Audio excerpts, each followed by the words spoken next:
जय श्री राधे। पूज्य श्री सद्गुरुदेव भगवान के चरणों में प्रणाम। ध्यान अवस्था में प्रभु से वार्तालाप, पूज्य श्री सेठ जी की पुस्तक से।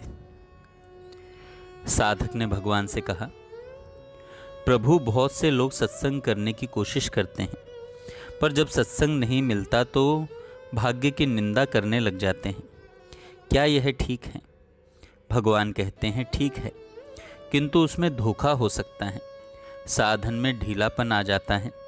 जितना प्रयत्न करना चाहिए उतना करने पर यदि सत्संग न हो तो ऐसा माना जा सकता है, परंतु इस विषय में प्रारब्ध की निंदा न करके अपने में श्रद्धा और प्रेम की जो कमी है उसी की निंदा करनी चाहिए, क्योंकि श्रद्धा और प्रेम से नया प्रारब्ध बनकर भी परम कल्याणकारक सत्संग मिल सकता है। साधक ने भगवान से कहा, प्रभु आप सत्संग की इतनी महिमा क्यों करते हैं? भगवान ने कहा, बिना सत्संग के न तो भजन, ध्यान, सेवा आदि का साधन ही होता है और न मुझ में अन्य प्रेम ही हो सकता है। सत्संग के बिना मेरी प्राप्ति होनी कठिन है, इसी से मैं सत्संग की इतनी महिमा कहता हूँ। साधक ने कहा, प्रभु बतलाइए, सत्संग के लिए क्या उपाय किया जाए?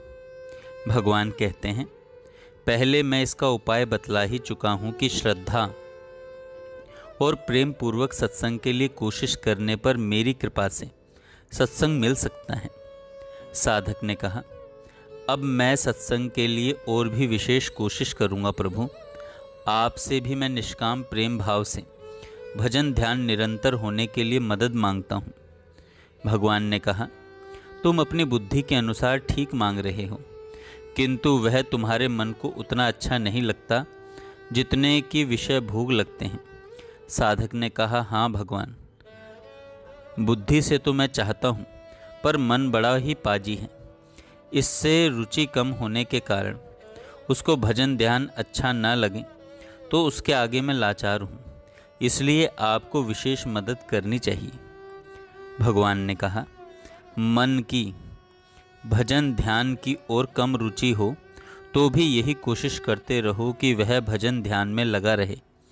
धीरे धीरे उसमें रुचि होकर भजन ध्यान ठीक से हो सकता है। साधक कहता है, मैं शक्ति के अनुसार कोशिश करता रहा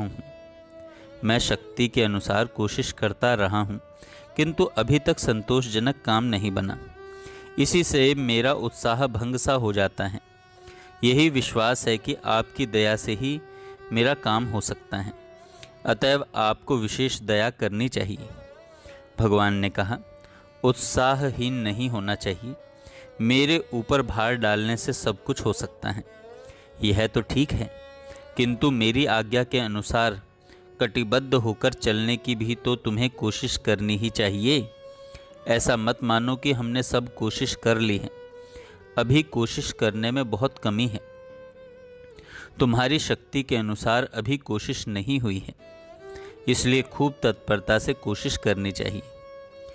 साधक ने कहा, आपका आश्रय लेकर और कोशिश करने की चेष्टा करूंगा, किंतु सारा काम तो आपकी दया से ही होगा। भगवान ने कहा, यह तो तुम्हारे प्रेम की बात है कि तुम मुझ पर विश्वास रखते हो, किंतु सावधान रहना कि भूल से कहीं हरामीपन न आ जाए। मैं कहता हूँ कि तुम्हें उत्साह बढ़ाना चाहिए। जब मेरा यह कहना है तो तुम्हारे उत्साह में कमी होने का कोई भी कारण नहीं है, केवल मन ही तुम्हें धोखा दे रहा है। उत्साह भंग की बात मन में आने ही मत दो, हमेशा उत्साह रखो। साधक ने कहा, प्रभु शांति और प्रसन्नता न मिलने पर मेरा उत्साह ढीला पड़ जाता है। भगवान ने कहा, जब तुम मुझ पर विश्वास रखते हो तो फिर कार्य की सफलता की ओर क्यों ध्यान देते हो? वह भी तो कामना ही है। साधक ने कहा, कामना तो है, किंतु वह है तो केवल भजन ध्यान की वृद्धि के लिए। भगवान ने कहा, जब तुम हमारी शरण आ गए हो तो भजन ध्यान की वृद्धि के लिए शांति और प्रसन्नता की तुम्हें चिंता क्यों है? तुम्हें तो मेरे आज्ञा पालन पर ही विशेष ध्यान रखना चाहिए, कार्य के फल पर नहीं। साधक ने कहा, कार्य सफल न होने से उत्साह भंग होगा और उत्साह भंग होने से भजन ध्यान नहीं बनेगा। भगवान ने कहा, यह तो ठीक है, किंतु सफलता की कमी देखकर भी उत्साह में कमी नहीं होनी चाहिए। मुझ पर विश्वास करके उत्तरोत्तर मेरी आज्ञा से उत्साह बढ़ाना चाहिए।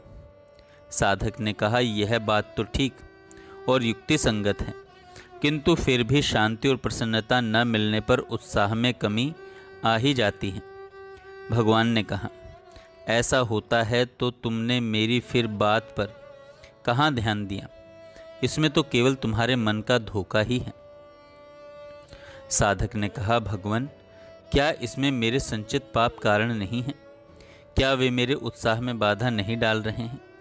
भगवान ने कहा, मेरी शरण हो जाने पर पाप रहते ही नहीं, पाप रहते ही नहीं। जय श्री राधे।